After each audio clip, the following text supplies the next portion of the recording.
It's really cold and I've been lazy, so I haven't really been working on this car for about a week.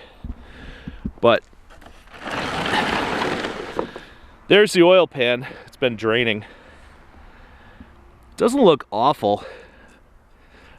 I mean, it's got some ugly crusties on it, and it's real filthy.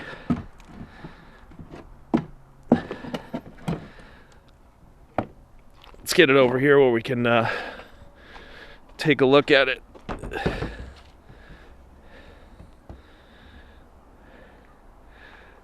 I don't know, it's got a lot of old RTV on it.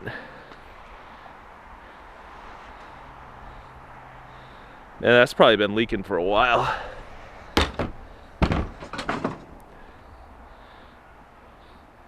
That's greasy and grimy.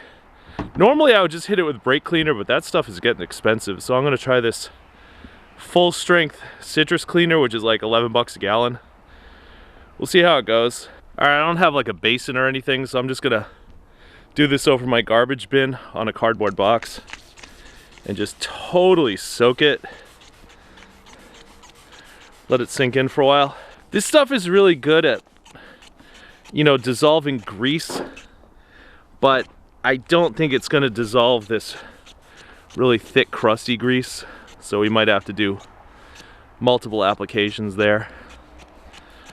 That should be enough. And if I just did that with brake cleaner, it would have been like a $3 can of brake cleaner. So how much of this did I use? 12 cents. I don't have a putty knife or a plastic scraper, but maybe this piece of stiff cardboard will do something. I guess as long as it doesn't fall down into the bin.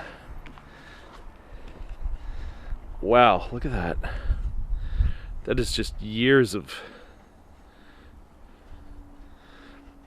probably years of this thing leaking on itself.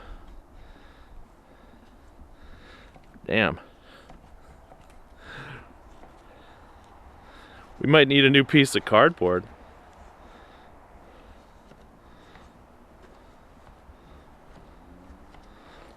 Or a parts washer. Had to make myself some more cardboard scrapers. First one wore out. And I'm getting gloves on now. This thing is greasy.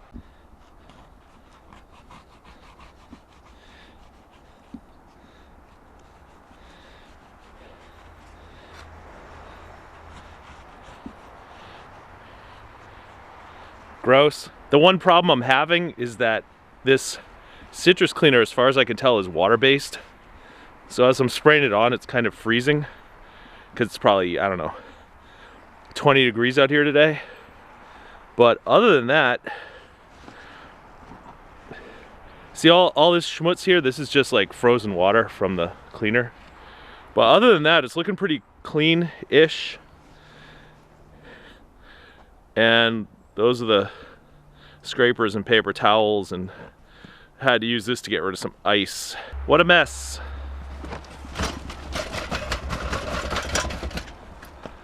This is why you do this right over your garbage can. And that's what the oil pan looks like. It's not perfect, but it's way, way better. I'm a little bit concerned about all this rust and pitting here, but the way I figure it is, if it starts leaking out of here, I can just sand it down on the car and put on some JB Weld. So we're gonna run with this.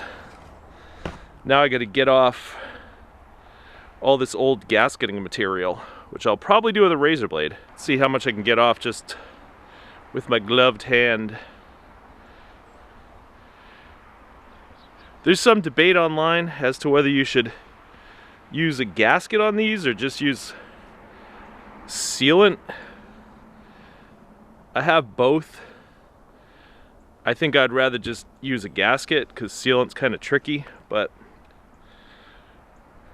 I gotta get it cleaned off first. Actually, it's coming off kind of okay-ish just with the paper towels. Like, it's not getting all of it, but it's getting more of it than I thought it would. Screwdriver's doing all right for like these little crevices here. It's hard to hold the thing still though, because I'm holding the camera with the other hand. it's coming out. I don't know why they put all these little dimples on here though. That seems a little bit weird to me. According to what I've read at the factory, they didn't use a gasket, but I guess you can get one now. All right, I went inside and got a utility knife blade. So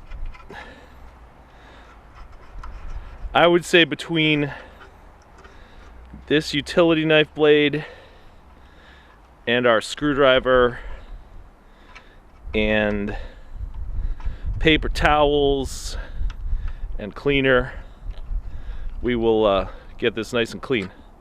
And you have to have it clean because this is a like a surface that needs to be clean so it can adhere properly, I guess. There's a lot of little stubborn flakes and stuff in here. I've seen guys hit these with wire brushes. I don't want to do that because my feeling is that the thing is painted for a reason. So I'm going to try this nylon brush. First I'm going to soak this with, I don't know, WD or degreaser. Try that, see how that works. And if worst comes to worst, I'll go find a steel bristle brush, which I don't know where mine is though. Alright, I've totally soaked the sponge in WD, and it seems to be working okay. The idea is that hopefully the WD will kind of loosen up some of the adhesive in this rubber crap, or in this RTV. But I guess technically the RTV is the adhesive. But it's doing something. Let's give that brush a try though. Alright, I soaked the brush with WD. So it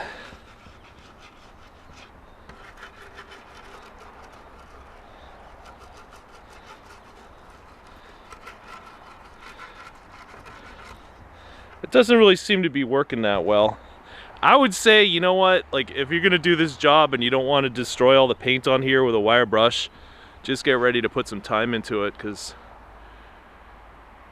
there's just a lot of little divots, which must be here for a reason, probably for strength, but they're holding a lot of RTV. Well, I wouldn't say it's perfect, but it's good enough. I mean, the closer you can get to perfect, the better, but this is like a 25-year-old, 24-year-old car part. Citrus degreaser worked pretty well. It did have a tendency to freeze. WD-40 worked pretty well to clean off some of the remaining goop. I love this sprayer. That was like $2 at Home Depot. Nylon brush is pretty worthless. This sponge, when I soaked it with WD, actually worked pretty well. I will most likely blast this out with brake cleaner and do a little bit more cleanup here and here and here. I didn't kill the paint, some scratches, but I'll probably give it one final cleaning with brake clean. This side's looking all right. We got some pitting there. It's not the end of the world. Some paint loss here and there. The main area that was really, really disgusting was over here. And that's pretty much all gone. All that grease and grime. So maybe I'll, obviously I'll include this in the bigger video. But maybe I'll make like a separate, shorter video just on how I did this part of it. I would expect to spend about an hour doing this for this particular oil pan, and it wasn't a bad process, except it's so cold today that the ZEP kept freezing. So now we got to clean the mounting surface on the car and reinstall this, but I'll do that a different day because I'm freezing.